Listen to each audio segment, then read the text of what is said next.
Chain ஸ்டிச்சுக்கு first நம்ம zari thread எடுத்து நல்லா குண்டாக இந்த மாதிரி முடிச்சு போட்டுக்கணும்.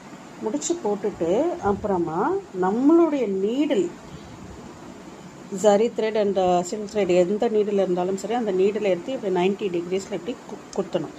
குத்திட்டு ஃபர்ஸ்ட் வந்து இந்த த்ரெட்டை வந்து இப்படி பிடிச்சி நான் வெளியே இழுத்துட்டு இப்போது இந்த ஹூக்லேயே தான் மாட்டிருக்கு பாருங்கள். இப்போ ஃப்ரண்ட்டில் நான் வந்து குத்திட்டு என்னுடைய த்ரெட்டை வந்து இப்படி ஒரே சுற்று பாதி சுற்று தான் சுற்றிட்டு இப்போது நீடில் வெளியில் இழுக்கும்போது இந்த கிளாத்தை டச் பண்ணும்போது என்னுடைய நீடில் இப்படி ட்விஸ்ட் பண்ண உடனே வந்து பார்த்திங்கன்னா த்ரெட்டு அழகாக ஈஸியாக வெளில வந்துடும்.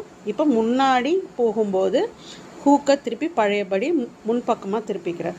இப்போ பாருங்கள், நூலை சுற்றுறேன், இப்படி ட்விஸ்ட் பண்ணதுமே நூல் வெளில வந்துடும் முன்னாடி.